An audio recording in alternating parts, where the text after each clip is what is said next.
Audio Jungle. So hello everyone, welcome back to the World of Commerce classes. My name is Yashika Oberoi and I will be teaching you class 11th accountancy. This is our yet another lecture of journal chapter जिसमें मैंने आपको बताया था कि मैं थोड़ा बहुत theory के साथ साथ प्रैक्टिकल क्वेश्चंस कराती रहूँगी. It will not be monotonous like a pure theory chapter. Okay? चलो आज जो हमें पढ़ना है, हमने अभी तक क्या कर लिया है. अभी तक मैंने आपको बेसिक थ्योरी पढ़ाई थी इसकी एक लेक्चर में, देन मैंने 2 लेक्चर में आपको क्वेश्चन सॉल्व कराए थे.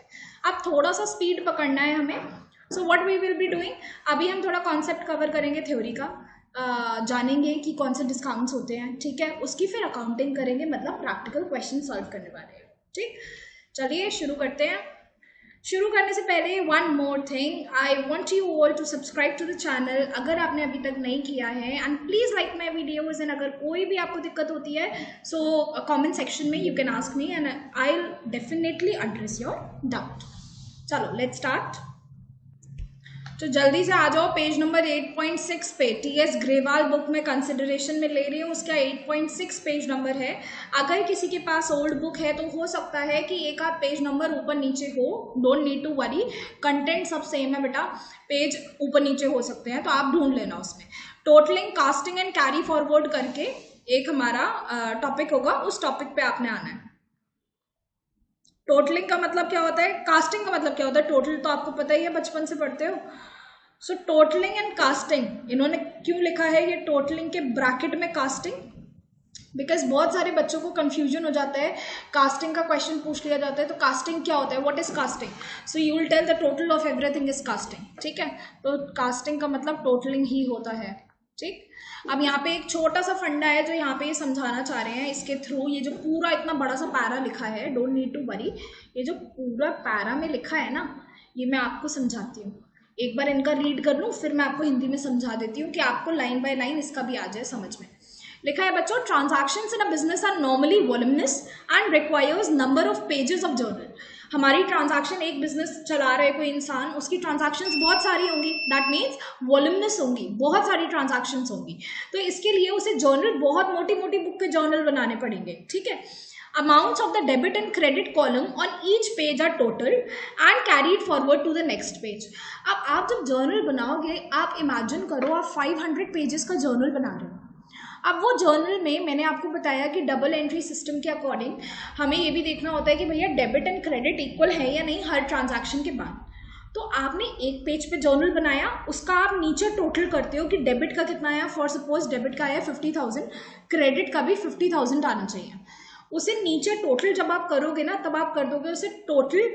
ये जैसे यहाँ पे इन्होंने लिखा है, देखो एग्जैक्टली सेम लिखना है आपने भी. Total carry forward, total carry forward कि इतना टोटल हम नेक्स्ट पेज पे लेके जा रहे हैं. फिर जब नेक्स्ट पेज पे जर्नल एंट्रीज करना शुरू करोगे तो उससे पहले लिख दोगे टोटल ब्रॉट फॉरवर्ड B/F करके. ठीक है, मैं एक बार ये प्रैक्टिकली कैसे होता है आपको समझाती हूँ. वेट, देखो जैसे ये एक पेज है, इसमें जर्नल बना रहे हैं भाई. डेबिट की अमाउंट इधर लिख रहे हैं, क्रेडिट की अमाउंट इधर लिख रहे हैं, इधर जर्नल एंट्री लिखी मैंने, और जर्नल एंट्री का टोटल जो आया, सारी ट्रांजैक्शन मतलब अलग अलग अमाउंट की थी. यहाँ नीचे टोटल आ रहा है दोनों का 50K 50,000 50,000. तो मैं यहाँ क्या लिखूंगी, टोटल CF कैरी फॉरवर्ड. अब मैं आती हूँ नेक्स्ट पेज पे. अब नेक्स्ट पेज पे क्या होगा, जब नेक्स्ट पेज पे जर्नल बनाऊंगी फिर से डेबिट क्रेडिट. ठीक है, अब मैं शुरू करने से पहले, जर्नल शुरू करने से पहले का टोटल ले आऊंगी, मतलब टोटल ब्रॉट फॉरवर्ड B/F करके कितना लिखूंगी, 50,000 50,000. अब नीचे एंट्रीज लिखना चालू करूंगी, चाहे 10,000 की एंट्री हो, 20,000 की एंट्री हो, कैसे भी एंट्रीज हो वो लिखना चालू कर दूंगी. इन द सेम मैनर ये वाला पेज खत्म होगा जब नीचे, तब इसमें भी टोटल कैरी फॉरवर्ड करूंगी. अगर मैं आपको सही में प्रैक्टिकल चीज बताऊँ ना, तो ये 11th-12th में इतना नेसेसरी नहीं है. वाई, अभी टीचर आपसे कुछ लाइक कहेंगे 5-6 क्वेश्चन में ऐसे फॉलो करो, फिर आप जैसे मर्जी क्वेश्चन करना, सही होता है, ऐसा कुछ नहीं होता. इनफैक्ट एग्जाम्स में भी मार्क्स डिडक्ट नहीं होंगे ये total carry forward brought forward अगर नहीं लिखा तो. ठीक है, चलो ये तो छोटा सा कॉन्सेप्ट है, एक बार रीडिंग करा देती हूँ, तुम्हें ऐसा ना लगे कि मैंने उड़ा दिया. पूरा वर्ड बाय वर्ड बता देती हूँ. यहाँ लिखा है amount of the debit and credit columns on each page are total. हाँ जी, हमने भी टोटल करा था अमाउंट डेबिट एंड क्रेडिट का, and carried forward to the next page पे कैरी फॉरवर्ड कर दिया था। This is what we have done. Particulars column में लिखते हैं ना हम, यहाँ पे फोकस करो फिर से, ये जो पर्टिकुलर्स कॉलम बन रहा था मैंने पर्टिकुलर्स कॉलम में ही तो लिखा था total carry forward and total brought forward, ठीक है। और अमाउंट जो टोटलिंग की आई थी वो डेबिट पे डेबिट की लिखी थी, क्रेडिट पे क्रेडिट की लिखी थी। अगर आप सारी जर्नल एंट्रीज ठीक कर रहे होगे एंड आपका अकाउंटिंग प्रोसीजर एकदम सही चल रहा होगा तो आपका डेबिट एंड क्रेडिट इक्वल ही आएगा, अलग अलग नहीं आएगा। अलग अलग आ रहा है मतलब आप कोई मिस्टेक कर रहे हो। आगे देखो, in the particulars column against the total, total के पास में the words total carry forward are written. हाँ जी, कैरी फॉरवर्ड लिखते हैं और जब उसे दूसरे पेज पे लेके जाते हैं तब ब्रॉट फॉरवर्ड लिख देते हैं। यहाँ तक की तो बात इन्होंने यही कही है। आगे बोला इट शोज दैट, बकवास चीजें यू कैन इग्नोर। एक चीज जो मैं इसमें काम की कहूंगी, ये वाला पॉइंट मार्क करो। ये इस पन्ने में ना, इस पेज में पहली चीज आई है बढ़िया। Each page of the journal is totaled to ensure amounts, both debit and credit columns are correctly written.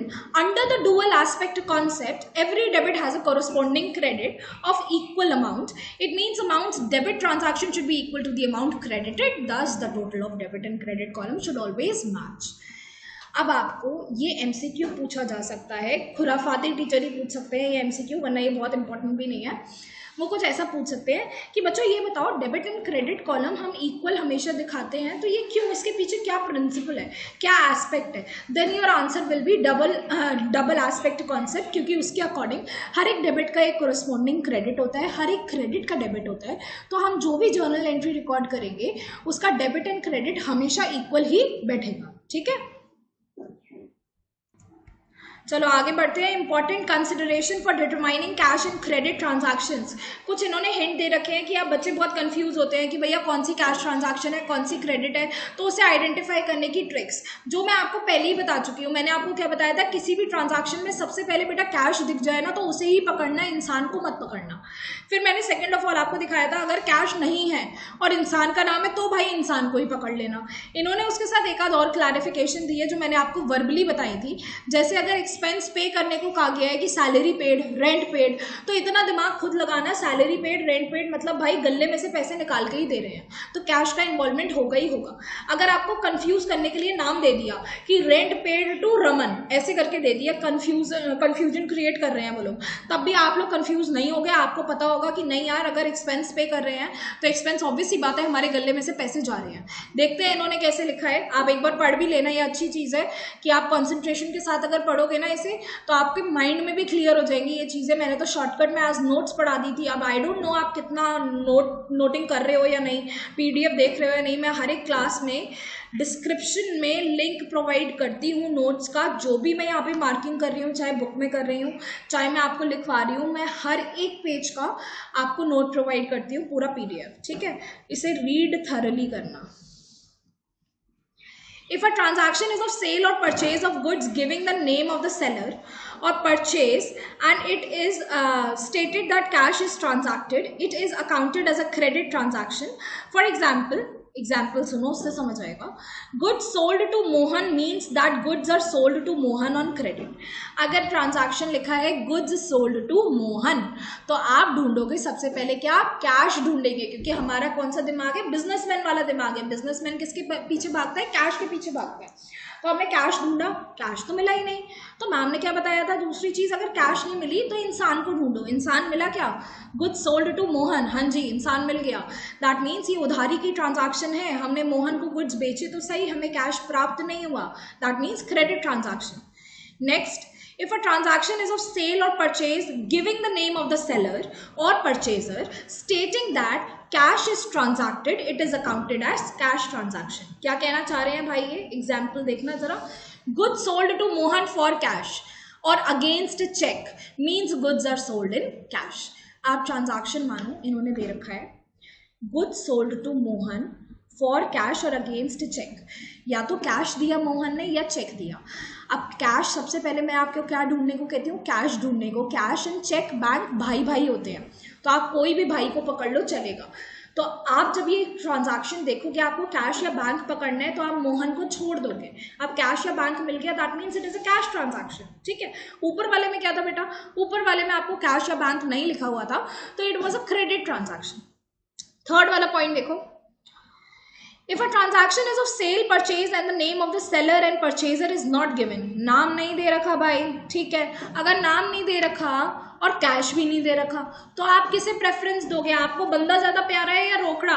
Obviously पैसा ज्यादा प्यारा है, तो आप पैसे को प्रेफरेंस दोगे। एग्जाम्पल देखो, गुड्स सोल्ड फॉर 10,000, 10,000 के गुड्स बेचे, कैश दे रखा है क्या? नहीं। इंसान दे रखा है क्या? नहीं। मैं क्या मानूं? मेरे को क्या प्यारा है? कैश प्यारी है, तो मैं तो कैश ट्रांजैक्शन मान के चलूंगी। फोर्थ वाला पॉइंट देखो बेटा, एक्सपेंस वाला पॉइंट है, एक बार रिपीट कर देती हूँ मैं फिर से, वही इन्होंने बात लिख रखी है। अगर आपको बोल रखा है सैलरी पेड ऐसे करके, टू रंजन ऐसे करके, तो आपको भाई इंसान को नहीं देखना है यहाँ पे। हम कब जब भी खर्चा करते हैं तो हमारे पास से कैश जा ही रहा है, तो आप कैश को कंसिडरेशन में लीजिएगा।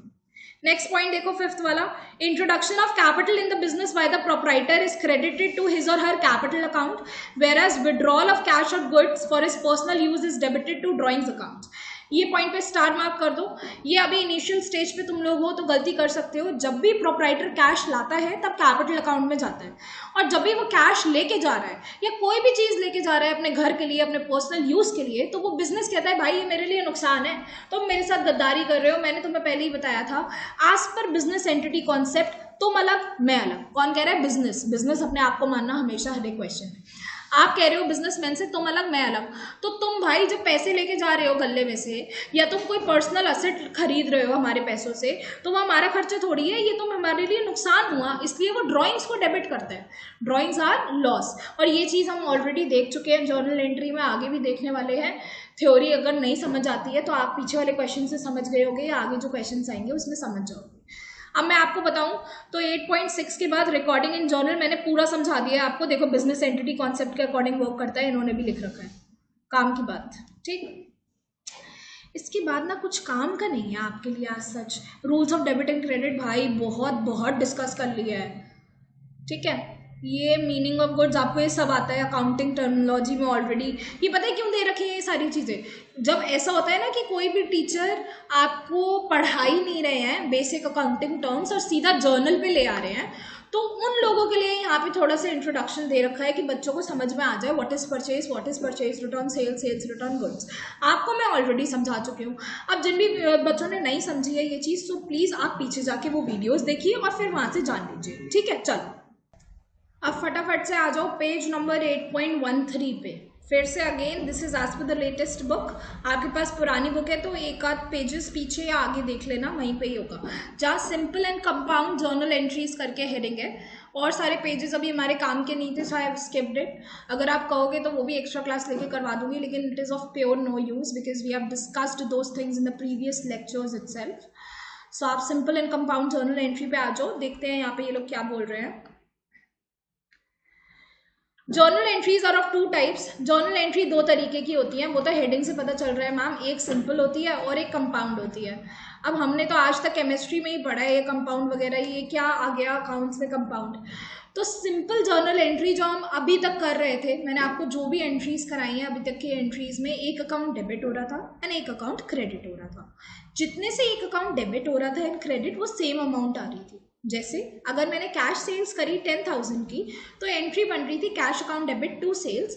कैश डेबिट हो रहा था 10,000 से एंड सेल्स क्रेडिट हो रही थी 10,000 से, ठीक है।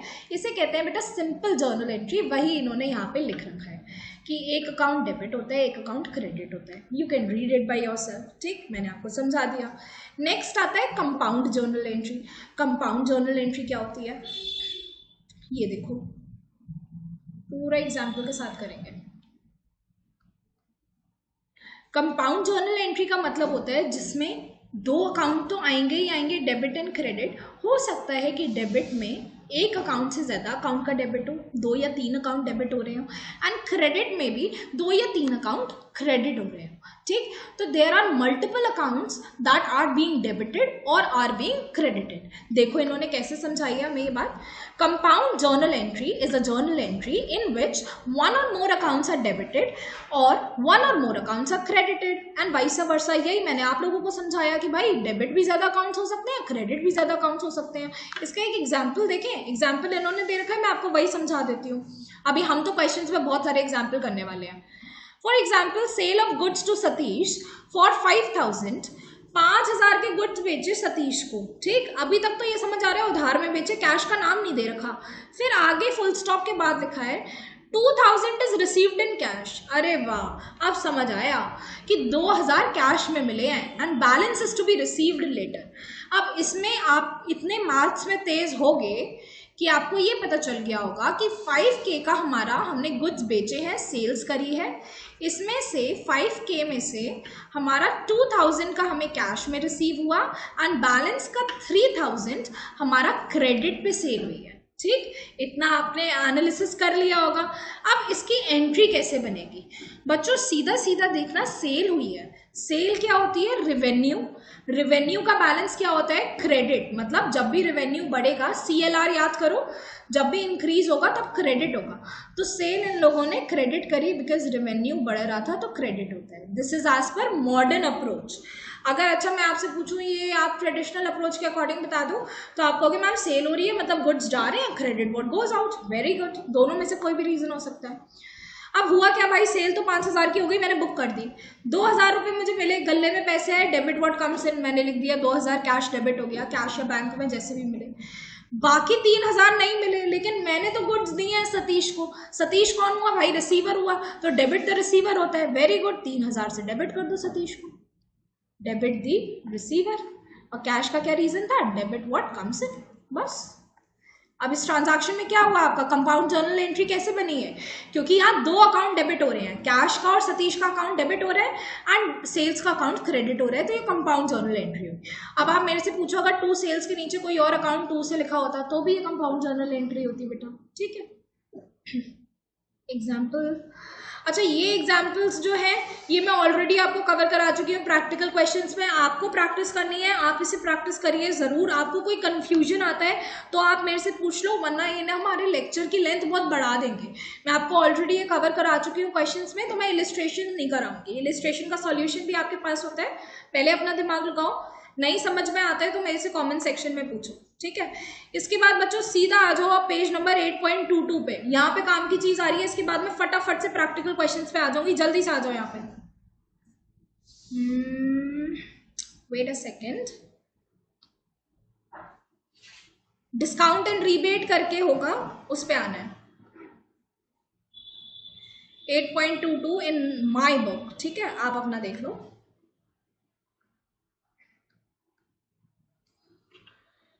डिस्काउंट एंड रिबेट, अब ये क्या चीज़ है भाई? डिस्काउंट सुना तो बहुत है, दुकान वालों से डिस्काउंट मांगते हैं कि भैया डिस्काउंट दे दो, थोड़ा डिस्काउंट दे दो, हम तो आते रहते हैं आपकी शॉप पे, डिस्काउंट दे दो। तो यहाँ लिखा है discount is an allowance given by the seller of the good and can be of 3 types. Discount एक तरीके का अलाउंस है, या आप मान सकते हो कि एक सहूलियत है जो हमें सेलर देता है। आप खुद अपने आप को बायर समझो, बायर जा रहे हैं दुकान पे कुछ खरीदने। जैसे अगर मेरी एक शॉप ना फिक्स है जहाँ से हमारे यहाँ का सामान आता है, तो हम वहाँ पे जाते हैं, तो हम we are the regular customer. अगर हमें लगता है यार वो अंकल ना थोड़ा महंगा लगा रहे हैं कोई सामान, तो हम कहते हैं कि uncle we are your regular customer, आप थोड़ा तो डिस्काउंट दीजिए हमें, हम आपके कितने और कस्टमर्स बना रहे हैं, आप थोड़ा डिस्काउंट दीजिए। तो यही वही डिस्काउंट वाली चीज़ हुई। ये अलाउंस या डिस्काउंट ना कितने प्रकार का होता है? 3 प्रकार का होता है, trade discount, cash discount and rebate, ठीक। Rebate is not so important in your syllabus, but the main concern is for trade discount and cash discount. ये थोड़ा अच्छे से कवर करना, एक एक करके समझाती चलती हूँ। ट्रेड डिस्काउंट क्या होता है, कैश डिस्काउंट क्या होता है, रीबेट क्या होता है। ट्रेड डिस्काउंट देखना जरा।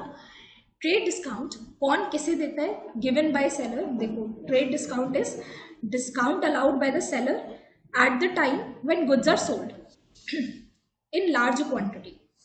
Keyword is better large quantity. जब आप लार्ज क्वांटिटी में कोई इंसान सामान बेच रहा होता है तब ट्रेड डिस्काउंट लगता है। ये नॉर्मली अलाउ करा जाता है डिस्काउंट जब कोई सेलर ऐसे बायर को बेचता है जो आगे भी गुड्स बेचना चाह रहे हैं। आप इसे ना होलसेलर से रिलेट करो।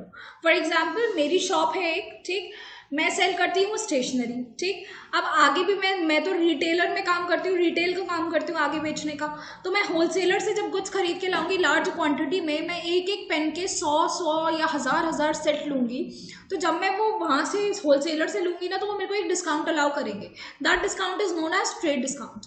अब वो मेरे को क्यों दे रहे हैं ये डिस्काउंट? बिकॉज मैं उनसे लार्ज क्वांटिटीज में कोई आइटम खरीद रही हूँ। जर्नली ट्रेड डिस्काउंट कब दिया जाता है? जब मैं होलसेलर से अगर खरीद के ला रही हूँ and I am the retailer and I am going to sell the goods further, तो मेरे को भी एडवांटेज मिले, उसे भी एडवांटेज मिले। वो मेरे को कम कीमत पे देगा, थोड़ा डिस्काउंट अलाउ करेगा, बिकॉज मैं उससे इतना सारा सामान खरीद रही हूँ। एंड मेरे को आगे क्या एडवांटेज मिलने वाला है कि मैं आगे जब सामान बेचूंगी तो I will get the economy. मैं लाई वहाँ से भाई 6 रुपए की चीज़, मैंने आगे बेची 10 रुपए की चीज़, मुझे 4 रुपए का मुनाफा हो गया। उसे भी मुनाफा हुआ ही होगा भाई, जिसे वो और लोगों को बेचता अगर 7 रुपए में तो कोई बात नहीं, मेरे को 6 रुपए में दिया होगा, लेकिन उसकी असल में खरीद तो उससे भी कम होगी, 5 रुपए होगी। और उसे वो खाता 2 रुपए, मेरे से उसने खाए 1 रुपए। वाई? बिकॉज मैं लार्ज क्वांटिटीज में खरीदती हूँ। ये एक प्लस पॉइंट है मेरा। एक बात सबसे इंपॉर्टेंट, सब लोग ना अपने कान खोल लो एकदम। It is deducted, it is deducted in the invoice from the list price, also called the categories price या कैटलॉग प्राइस भी कहते हैं इसे। ये हमारा ट्रेड डिस्काउंट हमेशा लिस्ट प्राइस में से डिडक्ट किया जाता है। मतलब अगर लिस्ट प्राइस लिखा है, कैटलॉग पे प्राइस पेन का 10 रुपये है, ठीक है, और वो मेरे को ट्रेड डिस्काउंट दे रहे हैं 4 रुपये का, तो वो 6 रुपये पे रिकॉर्ड करेंगे क्या? अपनी सेल्स। होलसेलर 6 रुपये पे अपनी सेल्स रिकॉर्ड करेगा। हमेशा याद रखना, हमें कोई भी ट्रांजैक्शन मिल जाए जिसमें ट्रेड डिस्काउंट दिया गया हो, तो आप सबसे पहले ट्रेड डिस्काउंट डिडक्ट करना, चाहे सेल हो चाहे परचेज हो। फिर जहाँ भी जर्नल एंट्री में सेल क्रेडिट हो रही हो या परचेज डेबिट हो रही हो ना, वहाँ पे कौन सी अमाउंट लिखोगे? ट्रेड डिस्काउंट माइनस करके, लिस्ट प्राइस में से ट्रेड डिस्काउंट माइनस करके जो अमाउंट आएगी वो लिखोगे। इन्होंने आगे एग्जाम्पल भी दिया है, देखो ज़रा, इससे समझ आएगा बहुत अच्छे से। देखो, the reason why I am not providing you अलग से पूरा नोट्स या यही मैं बिल्कुल कॉपी पेस्ट करूँ, इससे अच्छा है you have a book. In 11th you have to follow this approach. जो आपकी स्कूल की बुक है वो आपके लिए भगवान समान है, तो आपको वही फॉलो करना है। उसमें से ही आपको पेपर मिलेगा अपना, उसे पूरा भाई पूरा मन से पढ़ लो, पूरा मन से पढ़ लो कि आपके माइंड में ये तक चीज़ प्रिंट हो जाए कि कौन से पेज पे क्या कॉन्सेप्ट है। तो अकाउंटिंग ऑफ ट्रेड डिस्काउंट में लिखा है, trade discount is not recorded in the books of account separately. हम सेपरेटली ट्रेड डिस्काउंट कहीं भी रिकॉर्ड नहीं करते हैं। ट्रेड डिस्काउंट का नाम बुक्स ऑफ अकाउंट्स में आता ही नहीं है। आप कैलकुलेशन में यूज़ करते हो, लेकिन कभी भी ट्रेड डिस्काउंट का नाम आपकी बुक्स में नहीं शो होगा। आगे बुक्स में नहीं शो होगा का मतलब होता है बच्चों कि ट्रेड डिस्काउंट डेबिट या ट्रेड डिस्काउंट क्रेडिट, इस नाम की कोई एंट्री आपको नहीं दिखेगी। Sale is recorded at the net value. Net value का मतलब होता है लिस्ट प्राइस 10 रुपये के पेन में से 4 रुपये ट्रेड डिस्काउंट कम करके 6 रुपये का आया, तो ये मेरी क्या है? नेट वैल्यू है या नेट सेल्स है कह लो। नेट वैल्यू का मतलब क्या होता है? Sale price less trade discount. 1 number का क्वेश्चन मैंने आपको मार्क करा दिया, ठीक। आगे लिखा है, फॉर एग्जाम्पल अमित ने सेल करे गुड्स विकास को of 1 lakh rupees, allowing him the trade discount of 20%।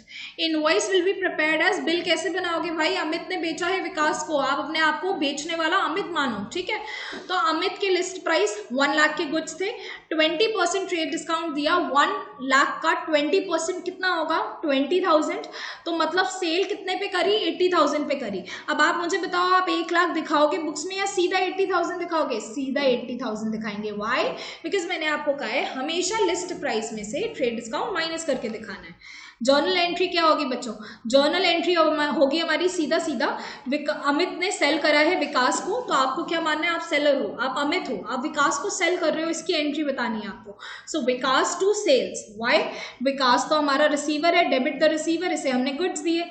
Sales को क्रेडिट करा बिकॉज हमारी सेल्स में गुड्स वापस जा रहे हैं, तो वापस जा रहे हैं, कह रही हूँ जा रहे हैं बाहर हमारे। क्रेडिट व्हाट गोज आउट, या मॉडर्न अप्रोच से रेवेन्यू बढ़ रहा है। कितने पे रिकॉर्ड करा है? 80,000 पे रिकॉर्ड करा। मतलब आपने लिस्ट प्राइस में से ट्रेड डिस्काउंट माइनस करके रिकॉर्ड करा है, ठीक है। Vikas will pass following journal entry. अच्छा, विकास क्या जर्नल एंट्री पास करेगा? अब तुम अपने आप को विकास मान लो, मतलब तुम अपने आप को बायर मान लो।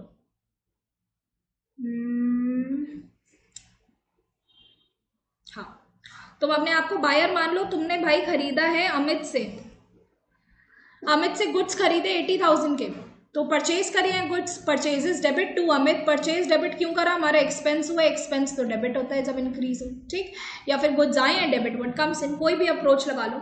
टू अमित क्यों करा, क्योंकि भैया Amit is the giver of goods, उसने हमें गुड्स दी हैं, तो क्रेडिट दी गिवर करा हमने, ठीक, दोनों की जर्नल एंट्रीज पता चल गई, बेटा इसने भी 80,000 पे रिकॉर्ड करा है, कैसे, लिस्ट प्राइस में से ट्रेड डिस्काउंट माइनस करके रिकॉर्ड करा है, हमेशा नेट वैल्यू पे रिकॉर्ड करेंगे, ये बात याद रखना। आगे देखो क्या लिखा है, एडवांटेजेस है ट्रेड डिस्काउंट के, ये इंप्रूव करता है सेल्स को by encouraging the purchaser to buy the large quantities. Obviously जब आप उन्हें कहोगे कि हम ना आपको, अगर आप ऐसा करोगे कि 1000 पेन के सेट लो तो हम आपको 20% डिस्काउंट दे देंगे, तो हमें ऐसा लगेगा यार हमें पेन तो लेने ही लेने हैं, बिजनेस चलाना ही है, हम धीरे धीरे करके इनसे पेन लेते रहेंगे, महंगे पड़ेंगे, एक ही बार 1000 के बंडल लेके रख लेते हैं ना तो हमें डिस्काउंट भी मिल जाएगा। इससे क्या हुआ, होलसेलर का इम्प्रूव हुआ सेल्स, ठीक, ये प्लस पॉइंट है ट्रेड डिस्काउंट का। Second plus point is it reduces the purchase cost of the purchaser and thus increases the profit margin. Again पहले पॉइंट से ही ये पॉइंट बना है, इसका मतलब ये हुआ कि मैं परचेजर हूँ, मैं होलसेलर से ला रही हूँ, अगर मैं वो 1000 लॉट एक साथ ना खरीदूँ और एक एक करके खरीदूँ, सो ऑब्वियस सी बात है मेरे को हर लॉट में ज़्यादा पैसे देने पड़ेंगे, और अगर मैं पूरा का पूरा लॉट एक साथ खरीद रही हूँ तो मेरे को कम पैसे देना पड़ रहा है, मेरे को डिस्काउंट ज़्यादा मिल रहा है। अब खुद सोचो भाई, जो चीज़ मैं अभी 6 की ला रही हूँ, अगर मैं वो टुकड़ों में लाती तो वो मेरे को 7-8 की पड़ती, ठीक, जो चीज़ मैं 6 की ला रही हूँ वो वैसे 7 मान लेती हूँ 8 रुपीज़ की पड़ती विदाउट ट्रेड डिस्काउंट, ये विद ट्रेड डिस्काउंट पड़ रही है। अब बेचूंगी मैं 10 में, तो अगर ट्रेड डिस्काउंट के साथ ला रही हूँ 10 की बेच रही हूँ, 6 की पड़ी, 4 का प्रॉफिट, ठीक है। अगर मैं ट्रेड डिस्काउंट नहीं ले रही हूँ, 10 की बेच रही हूँ, 8 की ला रही हूँ, 2 का प्रॉफिट देख लो, डबल कर लिया भाई, 2 से 4 ट्रेड डिस्काउंट लेके। तो यही कह रहे हैं कि ये ना परचेजर की कॉस्ट को भी रिड्यूस करता है एंड उसके प्रॉफिट को इंक्रीज कर देता है, परचेजर के, बेटा परचेजर याद रखना। थर्ड वाला पॉइंट देखो, a change in the rate of trade discount may be used as a tool to face the competition। अब मैं रिटेलर होलसेलर 4-5 है भाई, जहाँ मैं रहती हूँ वहाँ 4-5 होलसेलर है मान लेते हैं अपने ये स्टेशनरी के, तो अब क्या कंपटीशन क्या चलेगा, वो होलसेलर कहेगा मैं दूंगा 12% ट्रेड डिस्काउंट, दूसरा कहेगा मैं दूंगा 13%, फिर तीसरा कहेगा मैं दूंगा 15%, उनके बीच में कंपटीशन बढ़ा, मेरे लिए एडवांटेज हो गया, मेरे को तो जो सबसे ज़्यादा डिस्काउंट देगा मैं उसके पास चली जाऊंगी। तो ये एक तरीके का टूल, एज अ टूल काम करता है for the two face the competition. अगर आपको कॉम्पिटिशन से अपने आप को अलग दिखाना है तो आप थोड़ा ज़्यादा ट्रेड डिस्काउंट अलाउ कर दो, या कुछ ऐसे भी सड़ियल लोग होते हैं, बिल्कुल सेलर्स होते हैं जो डिस्काउंट देते ही नहीं है, तो उनके पास तो सब लोग जाना बंद कर देंगे अगर बाकी लोग ट्रेड डिस्काउंट देने लगेंगे तो।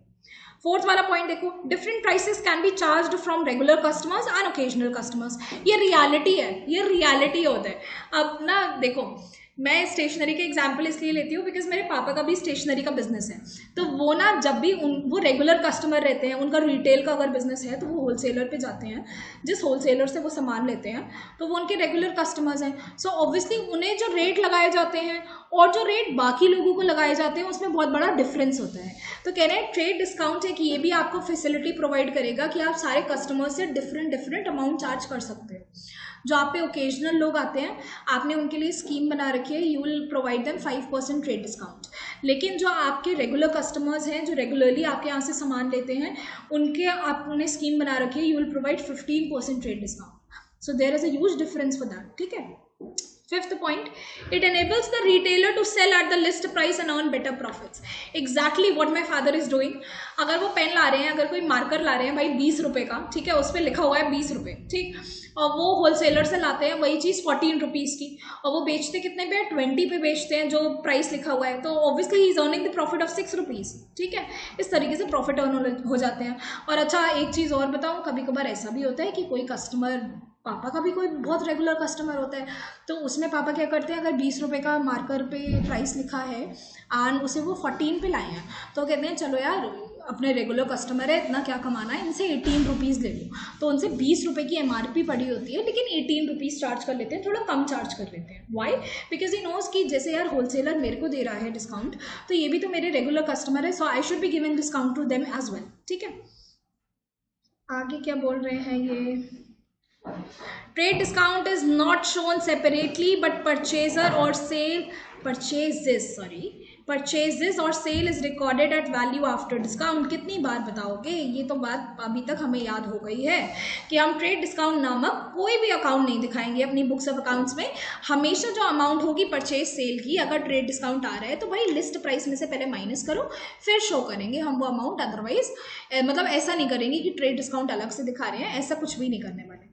अभी आपका खत्म हुआ है ट्रेड डिस्काउंट का टॉपिक, अब आएगा कैश डिस्काउंट का टॉपिक, वो भी समझना है। फिर ट्रेड डिस्काउंट कैश डिस्काउंट का दोनों का अंतर समझना है। मुझे ऐसा लगता है कि ये वाली क्लास में यही कर पाएंगे हम। अभी तक क्लास हो गई है हाफ एन आवर की ऑलमोस्ट। चलो मैं फटाफट से तुम्हें कैश डिस्काउंट कराती हूँ, रुको फटाफट से कैश डिस्काउंट कराती हूँ। उसके बाद या तो मैं लेक्चर यहीं पे एंड कर दूंगी, नेक्स्ट लेक्चर से प्रैक्टिकल पोर्शन शुरू करूंगी, सो दैट आपको पता हो कि इसमें प्योर थ्योरी है, तो इसे थोड़ा स्पीड इंक्रीज करके देख लेना, बाकी फिर वहाँ पे कंटिन्यू करना, ठीक है। चलो coming on to the next type of discount, that is cash discount. अब कैश डिस्काउंट क्या होता है भाई? ट्रेड डिस्काउंट तो पढ़ लिया कि एक सेलर दूसरे सेलर को देता है इस वजह से, मतलब ऐसे बायर को देते हैं जो आगे सेल कर रहे हैं इस वजह से क्योंकि वो लार्ज क्वांटिटीज में गुड्स खरीद रहे हैं। Now what is cash discount? Cash discount is allowed by the seller of the goods to encourage the prompt और अर्ली पेमेंट। इसका मतलब क्या है भाई?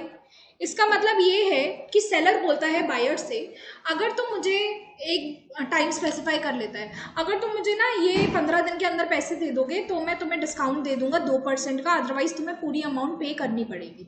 अब बायर क्या सोचता है, यार पैसे आज भी देने हैं, पैसे 15 दिन बाद भी देने हैं, 15 दिन बाद दूंगा तो पूरे 100 के 100 रुपये पे करने पड़ेंगे, और अगर आज पे कर दिया तो 2 रुपये का डिस्काउंट मिल जाएगा। मैं आपको परसेंटेज मैंने ऐसे लिया, 100 का एग्जाम्पल ले रही हूँ, ये डिस्काउंट बहुत बड़े भी हो सकते हैं जब हमारी ट्रांजैक्शन लाख्स में होती है, ठीक है। तो बायर सोचेगा यार इसे पैसे पे कर देते हैं कि कुछ डिस्काउंट मिल जाएगा। बस यही हमारा मोटो था यहाँ पे सेलर का कैश डिस्काउंट देने का, कि वो एनकरेज करना चाहता था प्रॉम्प्ट मतलब टाइमली, प्रॉम्प्ट का मतलब होता है टाइमली या अर्ली पेमेंट प्रॉम्प्ट करना चाहता था। Thus it is allowed if the payment is received with in the specified time. अगर आपने स्पेसिफाइड टाइम पे दे दिए पैसे तो आपको कैश डिस्काउंट मिल जाएगा, अदरवाइज नहीं मिलेगा। It is allowed on the amount received normally as a percentage. Normally ये ना परसेंटेज में होता है कि अगर आपने हमें पैसे दे दिए तो हम आपको 2% डिस्काउंट दे देंगे या 5% डिस्काउंट दे देंगे, कितने टाइम में, 1 हफ्ते के अंदर पैसे दे दिए या 15 दिन के अंदर दे दिए, या whatsoever be the time as specified by the seller. So cash discount is allowed after allowing trade discount. हाँ, सबसे पहले याद रखना, सबसे पहले आएगा बड़ा भाई ट्रेड डिस्काउंट TD, फिर आएगा CD, ठीक है। पहले TD देन CD, ये स्लैश है भाई, टिड सिड नहीं है। पहले आएगा ट्रेड डिस्काउंट देन आएगा कैश डिस्काउंट। कोई भी अमाउंट दे रखी होगी, अगर उसमें सिर्फ ट्रेड डिस्काउंट है, ट्रेड डिस्काउंट लगाएं आगे बढ़े। अगर कोई भी अमाउंट दे रखी है उसमें सिर्फ कैश डिस्काउंट है, कैश डिस्काउंट लगाएं आगे बढ़े। अगर कोई ऐसी ट्रांजैक्शन है जिसमें दोनों डिस्काउंट है, ट्रेड एंड कैश, तो पहले ट्रेड लगाओ फिर कैश डिस्काउंट लगाओ, ठीक है। तो ये काम की चीज़ इन्होंने बता दी यहाँ पे। Cash discount is allowed after allowing trade discount from the invoice price. Invoice price मतलब आपका वही सेल का प्राइस, जितने पे आपने सेल करी है, सेल्स प्राइस, ठीक। Coming on to the next page, page number 8.23, यहाँ पे हमें एग्जाम्पल दे रखा है कैश डिस्काउंट का एंड समझा रखा है कि कैश डिस्काउंट की अकाउंटिंग होती कैसे है। तो ये हम भी देख लेते हैं, ये हमारे काम की चीज़ है। फॉर एग्जाम्पल इनका ही एग्जाम्पल ले रही हूँ कि समझ भी आ जाए बुक में क्या लिखा है और फिर हमारा कॉन्सेप्ट भी क्लियर हो जाए। Param sales goods of 1 lakh allowing 10% trade discount and 2% cash discount. Param ने गुड्स बेचे, 1 लाख के गुड्स बेचे, उन 1 लाख पे उसने 10% का ट्रेड डिस्काउंट दिया एंड देन 2% का कैश डिस्काउंट दिया। कैश डिस्काउंट कैसे कैलकुलेट करें इस केस में? तो सबसे पहले कौन सा आएगा? TD आएगा, ये पहले नंबर पे आएगा, फिर कैश डिस्काउंट दूसरे नंबर पे आएगा। अब ट्रेड डिस्काउंट लगाने वाला प्रोसीजर याद करो, पहले हम लिस्ट प्राइस लेते थे, उसमें से माइनस करते थे डिस्काउंट, फिर हमारी नेट सेल्स वैल्यू आ जाती थी। तो लिस्ट प्राइस है यहाँ पे बेटा 1 लाख रुपए, लिस्ट प्राइस 1 लाख लिया, ठीक है। फिर डिस्काउंट लगाया, डिस्काउंट है 10%। अब वैसे तो आप लोगों को सबको पता होना चाहिए 10% कैसे निकलेगा, लेकिन मैं मान रही हूँ बिल्कुल बेसिक स्टेज से बताना चाहूँ तो 10% ऐसे लिखते हैं हम 1 लाख का। लो भैया 1 सेकेंड, स्क्रीन ही उड़ गई।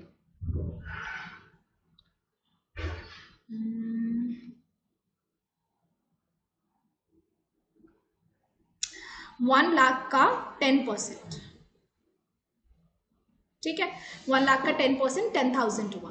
तो आपने ट्रेड डिस्काउंट माइनस करा, हमेशा डिस्काउंट माइनस होता है सेल प्राइस से। 1 लाख में से 10,000 माइनस हुआ, 90,000 बचा।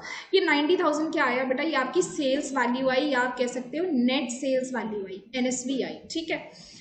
उसके बाद आपने क्या करना है, अब आप दूसरे डिस्काउंट की बारी आएगी, दूसरे भाई की बारी आएगी, दैट इज कैश डिस्काउंट। अब आप एक चीज़ का और ध्यान रखना, कैश डिस्काउंट हमेशा तब लगता है जब हमें कैश में पेमेंट मिल रहा है। ये मैं क्यों बोल रही हूँ, क्योंकि आगे ऐसे ट्रांजैक्शंस भी आने वाले हैं जहाँ पे आधा कैश में मिलेगा, आधा नहीं मिलेगा।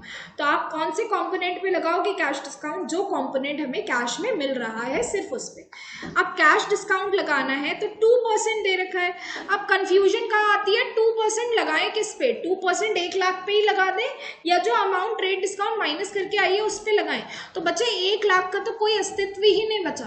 हमारी बुक्स ऑफ अकाउंट्स में जब हम सेल रिकॉर्ड करेंगे ना, तब हम 90,000 से रिकॉर्ड करने वाले हैं। मैं अगर तुम्हें करके दिखाऊं तो ये जो 2 सेल्स हम लिखने वाले हैं ना, पर हमने सेल करे हैं गुड्स, हाँ, तो हम ये सेल रिकॉर्ड करने वाले हैं। अच्छा, ये तो कट हो जाएगा, तुम्हें दिखेगा ही नहीं। 2 सेल्स कितने पे, 90,000 पे सेल्स बुक करी है हमने। ठीक है। और फिर कैश डिस्काउंट लगाया 2% ऑफ, जो ऊपर ट्रेड डिस्काउंट माइनस करके वैल्यू आई है 2% ऑफ 90,000, वो आई हमारी 1800। मतलब हमें अमाउंट रिसीव कितनी हुई, 88,200। बेटा अमाउंट रिसीव हुई मतलब कैश आया, गले में कैश आया, तो कैश को डेबिट करा मैंने 88,200 से। अब आप कहोगे मैम ये तो डेबिट क्रेडिट इक्वल बैठ ही नहीं रहा है। क्यों नहीं बैठ रहा बेटा, डेबिट में कोई चीज़ मिसिंग है ना। हाँ जी, कितनी अमाउंट मिसिंग है, 1800। देखना जरा 1800 यहाँ डिस्काउंट आ रहा है, हाँ जी आ रहा है। तो मतलब ये डेबिट चीज़ क्या है, ये डिस्काउंट है। अब डिस्काउंट भी 2 प्रकार के होते हैं, एक अलाउड एंड एक रिसीव्ड। अभी वो मैं आगे डिस्कस कर लेती हूँ तुमसे उस चीज़ का, बस अगला टॉपिक यही है। ठीक, अभी ये याद रखो तुम, कैश आया हमारे पास 88,200, हमने डेबिट करा, डेबिट व्हाट कम्स इन, और हमने सेल्स को क्रेडिट कर दिया, 90,000 की सेल्स हो गई। लेकिन हम देख रहे हैं डेबिट क्रेडिट इक्वल नहीं है, तो डेबिट में 1800 रुपये की फिगर आ रही है, ये एक डिस्काउंट है। ठीक, और डिस्काउंट हमेशा याद रखना कैश या बैंक का छोटा भाई होता है, तो वो उनके साथ साथ चलता है। अगर कैश या बैंक डेबिट होंगे तो डिस्काउंट भी डेबिट होगा, कैश या बैंक क्रेडिट होंगे तो डिस्काउंट भी क्रेडिट होगा। चलो, अकाउंटिंग फॉर कैश डिस्काउंट आ गया, accounting for of cash discount. हाँ जी, it is recorded separately in the books of account. Separately record करने का मतलब है आपको डिस्काउंट अलाउड अकाउंट नामक अकाउंट दिखेंगे, डिस्काउंट रिसीव्ड अकाउंट नामक अकाउंट दिखने वाले हैं। यहाँ पे बेटा जो हमने करा है आपका ऊपर, ये डिस्काउंट जो लिखा है ये डिस्काउंट अलाउड है।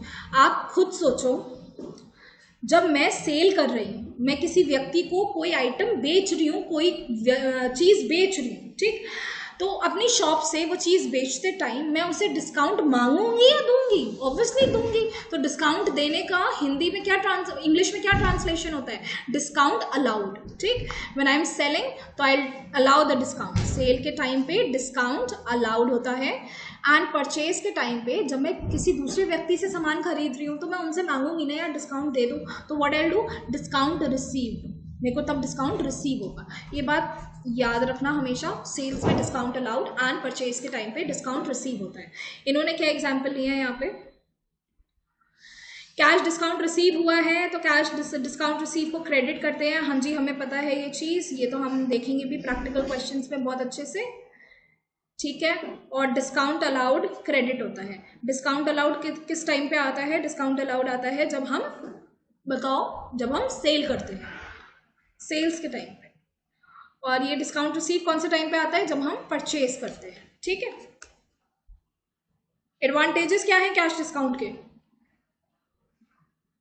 रिबेट भी फटाफट कवर कर लेते हैं, बस फिर क्लास एंड कर रही हूँ।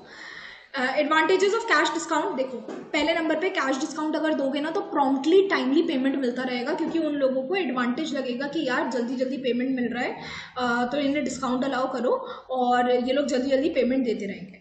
तो cash discount in short we can say कि डेटर को एनकरेज करता है पैसे देने में एक स्पेसिफाइड पीरियड में। पॉसिबिलिटी ऑफ बैड डेट्स कम हो जाते हैं। बैड डेट्स हमने पढ़ा था अकाउंटिंग टर्मिनोलॉजी पे, कोई बच्चा आपके पैसे मार के नहीं बैठेगा। मैंने एक एग्जाम्पल लिया था ना, उसमें अगर मैं पढ़ाऊँ और अगर मैं फीस ले रही हूँ आपसे और एक बच्चे ने कोर्स पढ़ लिया लेकिन फीस नहीं दी मेरी, तो मेरे बैड डेट्स हो गए। तो अगर बिजनेस में इन द सेम मैनर अगर उधारी पे आपने किसी को सामान बेच रखा है ना, आपको लालच देनी है ना उन्हें, तो आप लालच दोगे बाय गिविंग डिस्काउंट। अगर आप मेरे को 15 दिन के अंदर पेमेंट कर देते हो तो हम आपको 5% का डिस्काउंट देंगे, ऐसे करके। तो इससे क्या होगा, कोई भी व्यक्ति ना बैड डेट्स नहीं होंगे ज़्यादा, आपका लॉस में नहीं जाओगे आप। Third, it improves cash inflow. Cash inflow तो अच्छा हो गई बिकॉज आपके पास पैसे आ रहे हैं। Early payment results in higher cash discount. जितनी जल्दी आप पेमेंट करोगे उतना ही ज़्यादा आपको कैश डिस्काउंट मिलेगा, ठीक है, वरना कैश डिस्काउंट जा भी सकता है हाथों से। Better cash discount enable selling of goods at lower prices. अब फिर से वही बात आती है, अगर आपको कैश डिस्काउंट ज़्यादा मिला है, 6 रुपये की चीज़ 10 रुपये में बेचते हो, 6 की लाते थे, कैश डिस्काउंट की वजह से 5 में मिल गई आपको, तो आप बताओ पहले कितना प्रॉफिट कमा रहे थे? 6 की ला रहे थे, 10 में बेच रहे थे, 4 का प्रॉफिट। अब आप 5 की ला रहे हो, 10 में बेच रहे हो, 5 का प्रॉफिट, तो प्रॉफिट बढ़ा ना आपका। अब रीबेट क्या होता है? बहुत सिंपल सी बात सुनो, डिस्काउंट एंड रीबेट में टीचर अंतर भी पूछ सकता है। तो रीबेट होता तो डिस्काउंट ही है, लेकिन ये एक ऐसा डिस्काउंट है जो हमने अभी तक डिस्काउंट पढ़े हैं, trade discount and cash discount, इनमें जो रीजंस पढ़े हैं हमने, ट्रेड डिस्काउंट लार्ज क्वांटिटीज की वजह से मिलता है, कैश डिस्काउंट हमारा प्रॉम्प्ट पेमेंट्स के लिए मिलता है कि टाइमली पेमेंट्स कर पाए। इन दोनों कारण के अलावा कोई भी जो भी कारण होगा या कोई भी रीजन होगा डिस्काउंट देने का, उसे हम रीबेट का नाम दे देंगे। फॉर एग्जाम्पल, इनके एग्जाम्पल देखो, rebate may be allowed for poor quality of goods sold being not as per the specifications. For example, मैं गई एक शॉप पे, वो मेरे को दिखा रहे थे ब्रांड न्यू फोन कि आप अगर ये फ़ोन खरीदते हो तो आपको ये फ़ोन पड़ेगा 58,000 का। वहीं उन्होंने कहा कि मैम ये एक फ़ोन और है, इसमें ना थोड़ा सा बस इतना इशू है, इसकी ना पैकेजिंग प्रॉपर नहीं है, लेकिन ये हम आपको 58 की जगह 48 में ही सेल करने को तैयार है। तो जस्ट बिकॉज उनका थोड़ा सा भी डिफेक्ट या थोड़ा सा भी स्पेसिफिकेशंस करेक्ट नहीं थी, वो मेरे को बहुत बड़ी सी अमाउंट का डिस्काउंट दे रहे हैं 10,000 का, that will be called as rebate. ठीक, तो इन्होंने लिखा भी यही है, rebate is also a discount. मानते हैं ये बात, सेलर अलाउ करता है कुछ का, मानते हैं ये बात, लेकिन कौन से रीजन की वजह से? रीजन जो अलग हो cash discount and trade discount से, अलग रीजन हो, ठीक है, large quantities and prompt payment से अलग रीजन हो, तब अलाउ करते हैं। It is different from trade discount, आज ट्रेड डिस्काउंट अलाउ करा जाता है हायर वॉल्यूम ऑफ गुड्स पे जो परचेज करें, एंड रीबेट का तो रीजन कुछ और हो सकता है, हायर वॉल्यूम वाला गुड्स का एग्जाम्पल नहीं होता है। ठीक है जी, समझ आ गया हमें। नेक्स्ट पेज पे आओ, अकाउंटिंग ऑफ रीबेट देख लो, रीबेट में जर्नल एंट्रीज कैसे करते हैं। रीबेट लाइक ट्रेड डिस्काउंट, ये भी रिड्यूस करी जाती है सेल्स वैल्यू ऑफ गुड्स से for the seller and for the purchaser it reduces the cost of the goods. Seller के लिए सेल वैल्यू कम हो गई एंड परचेजर के लिए परचेज वैल्यू कम हो गई। कैसे? मुझे 58,000 वाला फोन 48,000 पे मिला, तो मैं तो उसे 48,000 पे रिकॉर्ड करूंगी, मेरी कॉस्ट है, और सेलर भी उसे 48,000 पे रिकॉर्ड करेगा। कंटिन्यूइंग द अबव एग्जांपल, अगर जो हम अमित एंड विकास वाला एग्जाम्पल कर रहे थे ना, पुअर क्वालिटी ऑफ गुड्स उन्होंने फॉर एग्जाम्पल बेचे एंड 5,000 का आपको रीबेट मिला है, अमित ने अलाउ करा 5,000 का रीबेट, तो अमित क्या जर्नल एंट्री पास करेगा? अब अमित सेलर है, आपने आपको अमित मान लो, आप सेल कर रहे हो, आप रीबेट दे रहे हो बेटा, ठीक है, आपने रीबेट किसे दी? विकास को दी। विकास कौन है? यहाँ पे आपने विकास को गुड्स बेचे होंगे या विकास ने आपको गुड्स दिए हैं? Goods sold by Amit to Vikas को गुड्स बेचे आपने, यहाँ पे गुड्स सेल करे हैं हमने किसे? Amit, goods sold by Amit to Vikas, Amit ने गुड्स सेल करे विकास को। हम कौन है? हम हैं अमित। हम एंट्री किसके लिए करेंगे? विकास के लिए एंट्री करेंगे। मैंने उसे कुछ रीबेट दिया क्योंकि मेरे गुड्स में कुछ डिफेक्ट था, तो जब मैं उसे रीबेट दे रही हूँ दैट मीन्स मैं 5,000 की कम कीमत पे गुड्स बेच रही हूँ। तो ये जो कम कीमत पे बेच रही हूँ, ये तो मेरे लिए नुकसान हुआ एक तरीके का, and loss is always debited. कौन सा वाला रूल याद करो? नॉमिनल अकाउंट्स वाला rule, debit all the expenses and losses and credit all the income and gains. तो हमारा ये डेबिट हुआ because debit all the losses and expenses. हमने किसे दिया है ये रीबेट? विकास को दिया, सो विकास क्रेडिट दी गिवर। ठीक है, आगे देखो, rebate allowed will be deducted by the seller from sales value in the trading accounts. हाँ जी, हमेशा आप जब भी गुड्स रिकॉर्ड करोगे तब आप ये माइनस करके ही रिकॉर्ड करोगे, अदरवाइज नहीं।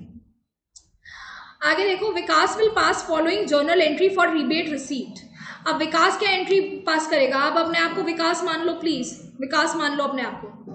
मैंने एक गलती कर दी, हाँ एक गलती कर दी, सुनो, यहाँ पे ना ये रीजन नहीं होगा बेटा, क्रेडिट तो गिवर नहीं होगा। हमने गुड्स सेल करे हैं, विकास को सेल करे हैं, ठीक। तो विकास हमारा पिछले वाले क्वेश्चन में रिसीवर था, रिसीवर बन गया था, मतलब उससे पैसे लेने थे, वो हमारा डेटर बन गया था। अब मैंने उसे रिबेट अलाउ करी 5,000 की, तो मेरा डेटर मतलब मेरी असेट कम हो गया, अब वो मुझे पैसे नहीं देगा, तो मेरी असेट कम हुई। असेट कम होती है तो क्रेडिट हो जाती है, ठीक। This will be the correct answer over here. अब अपने आप को प्लीज विकास मान लो नेक्स्ट वाले एग्जाम्पल में। अच्छा, अभी शायद कंफ्यूजन हो रहा होगा कि क्या यार, एक बार सेलर मान रहे हैं, एक बार परचेजर मान रहे हैं, लेकिन ये सिर्फ बेटा थ्योरी में है, अभी प्रैक्टिकल क्वेश्चन में ऐसा कुछ भी नहीं है। एक बिजनेस से ट्रांजैक्शन है, आपको रिकॉर्ड करना है, ऐसा कुछ भी नहीं कहा जाएगा आप ही बायर हो, आप ही सेलर हो, एंट्री करो बायर के एंड से भी सेलर के एंड से भी, ऐसा नहीं होगा। अब विकास क्या जर्नल एंट्री पास करेगा? विकास ने तो गुड्स खरीदे थे, तो उसे तो रिबेट मिला है, उसे रिबेट मिला है, तो वो कहेगा भाई मेरा तो गेन हो गया, so I will credit the gain and income. उसने तो क्रेडिट कर दिया। अब उसे देने वाला कौन है? अमित दे रहा है उसे रिबेट। बेटा जब गुड्स लिए होंगे विकास ने, तो अमित उसका क्रेडिटर लाइबिलिटी बना होगा। अब वो लाइबिलिटी कम हो रही है 5,000 से, क्योंकि वो डिफेक्टिव गुड्स थे, तो लाइबिलिटी जब कम होती है तब वो डेबिट हो जाती है। This is the reason over here. ये जो मैं आपको बता दूं, इसकी डेफिनेशन इज इम्पॉर्टेंट, लेकिन इसकी accounting is not so important, ठीक है। डरने वाली बात नहीं है, इसका ये चीज़ इम्पॉर्टेंट नहीं है इसकी। अब हम आगे क्वेश्चन सॉल्व करें या यहीं पे क्लास एंड करें? देखिए ज़रा। चलो 45 मिनट्स की क्लास हो गई है, बहुत हो गया तुम लोगों के लिए ये तो। अगर स्पीड बढ़ा के देख लोगे तो हाफ एन आवर में कवर हो जाएगी फटाफट से, और सारे कॉन्सेप्ट्स भी कवर्ड हैं। और बस ये अच्छे से पढ़ो। अगले वाले क्लास से हम क्या करेंगे? प्रैक्टिकल क्वेश्चन सॉल्व करेंगे। That will be very interesting.